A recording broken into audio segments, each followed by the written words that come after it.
తమిళనాడులో రాజకీయంగా ఉత్కంఠ అయితే కొనసాగుతూ ఉంది. అత్యధిక స్థానాలు గెలుచుకొని సీఎం రేస్లో ముందున్నటువంటి విజయ్ ఇప్పుడు తనకు కలిసొచ్చే మద్దతుదారుల కోసం వెతుకులాటలో ఉన్నారు.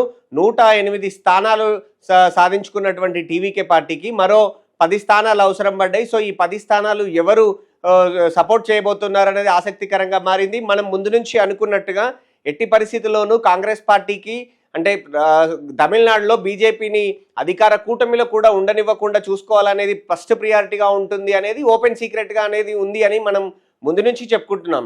సో అందుకు తగ్గట్టుగానే ఏఐసిసి నుంచి వచ్చినటువంటి ప్రకటన కావచ్చు, స్థానికంగా ఉన్నటువంటి కాంగ్రెస్ నేతల ప్రకటన కావచ్చు ఒకేలా ఉంది. ఏమని?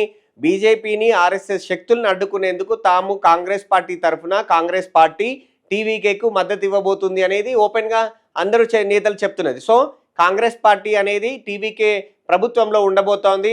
అధికారికంగా ప్రకటన రావాల్సి ఉన్నప్పటికీ కూడా బయట నుంచి మద్దతు ఇస్తారని ముందుగా ప్రచారం జరిగినప్పటికీ కూడా ప్రభుత్వంలో భాగస్వామ్యం కాబోతుంది కాంగ్రెస్ పార్టీ అనేది తెలుస్తూ ఉంది. 2 క్యాబినెట్ బెర్తులు కూడా కాంగ్రెస్ పార్టీకి దక్కబోతా ఉన్నాయి. 5 ఎమ్మెల్యేల్లో 2 క్యాబినెట్ బెర్తులు ఇవ్వబోతా ఉన్నారని సమాచారం అందుతోంది.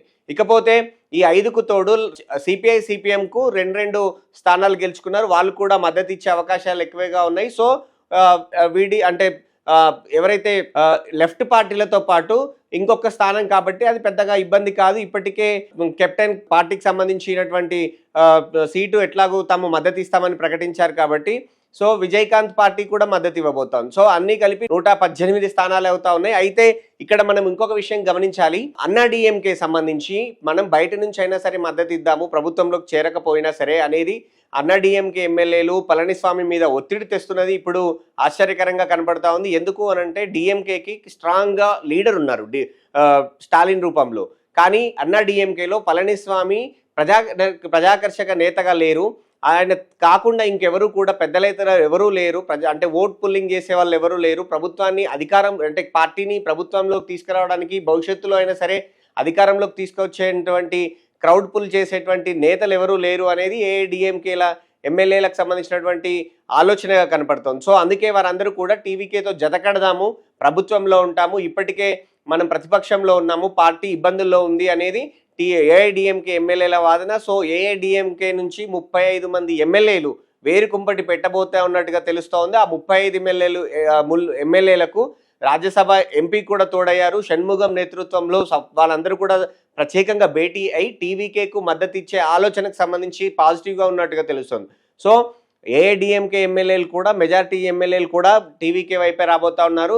అవసరమైతే ఒకసారి ప్రమాణ స్వీకారం చేశాక ఎమ్మెల్యేలుగా వాళ్ళందరూ కూడా ప్రమాణ స్వీకారం చేశాక ఫ్లోర్ టెస్ట్కి వెళ్ళిన తర్వాత అవసరమైతే అప్పుడు స్పీకర్ చేతిలో ఉంటారు కాబట్టి ఎల్పీని విలీనం చేసుకునే ఆలోచన కూడా టీవీకేకు ఉన్నట్టుగా తెలుస్తుంది. సో తద్వారా ప్రభుత్వాన్ని స్థిరపరచుకునే ఉద్దేశంతో టీవీకే ఉన్నట్టుగా తెలుస్తోంది. ముందుగా అయితే ప్రమాణ స్వీకారం చేయాలి, ఆ తర్వాత కలిసి వచ్చే ఏఐడిఎంకే ఎమ్మెల్యేలని పూర్తిగా తనలో భాగస్వామ్యం చేసుకోవాలి, విలీనం చేసుకోవాలి అనేటువంటి ఆలోచన పర్ఫెక్ట్గా ముందు చూపుతోటే టీవీకే విజయ్ ఉన్నట్టుగా తెలుస్తోంది. అందుకే ఒకవేళ తర్వాత జరిగే పరిణామాల దృష్ట్యా ఒక డిఎంకేతో పాటు మరోసారి కాంగ్రెస్ పార్టీ కలిసి బయటకు వెళ్ళినా కూడా తనకు ఇబ్బంది లేకుండా విజయ్ చూసుకుంటున్నట్టుగా తెలుస్తోంది. సో ఎవరి పొలిటికల్ ఎజెండా వాళ్ళకు ఉంది.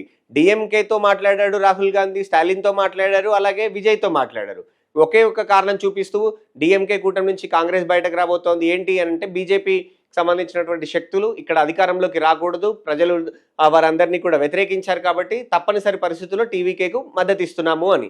సో ఎంపీ మాణిక్యం ఠాగూర్ కూడా చెప్తున్నది, ఎన్నికల ముందు పొత్తుకెళ్ళాం డిఎంకేతో, ఎన్నికలు అయిపోయాయి, ప్రజలు తీర్పు ఇచ్చారు. సో తీర్పుకు అనుగుణంగా ప్రజాప్రభుత్వాన్ని ఏర్పాటు చేయడానికి తమ వంతు మద్దతు ఇవ్వబోతున్నాము అనేది ఆయన ఓపెన్గా చెప్పారు. సో డిఫరెన్స్ అనేది వచ్చేసింది డిఎంకేకి కాంగ్రెస్కి. కానీ పై స్థాయిలో అంటే ఇండియా కూటమి స్థాయిలో వారందరూ కలిసే ఉండే అవకాశాలు ఎక్కువగా కనపడుతూ ఉన్నాయి. సో టీవీకే ప్రభుత్వాన్ని ఏర్పాటు చేయబోతా ఉంది. అది కూడా సుస్థిరమైనటువంటి ప్రభుత్వాన్ని ఏర్పాటు చేసే దిశగా పక్కా ప్లానింగ్ తోటే విజయ్ ఉన్నట్టుగా కనపడుతూ ఉంది. సో సాయంత్రం ఆయన గవర్నర్ని కలవబోతా ఉన్నారు. ఇప్పటికే తనకు అవకాశం ఇవ్వాలి, సమయం ఇవ్వండి అని చెప్పి విజయ్ తరపున అధికారికంగా లెటర్ కూడా గవర్నర్కి వెళ్ళిన నేపథ్యంలో గవర్నర్ ప్రత్యుత్తరం కూడా పంపించారు.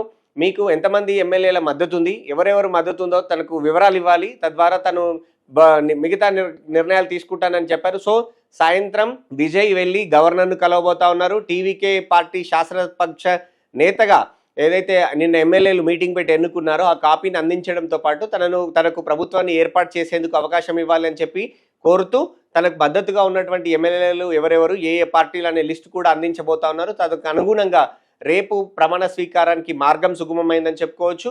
డిఎంకేకు కాంగ్రెస్కు మధ్య కొంత అభిప్రాయ భేదాలు ముందు వస్తున్నప్పటికీ కూడా అది రాహుల్ గాంధీ లెవెల్లో సెటిల్ అవుతాయనేది చాలా స్పష్టంగా కనపడుతుంది.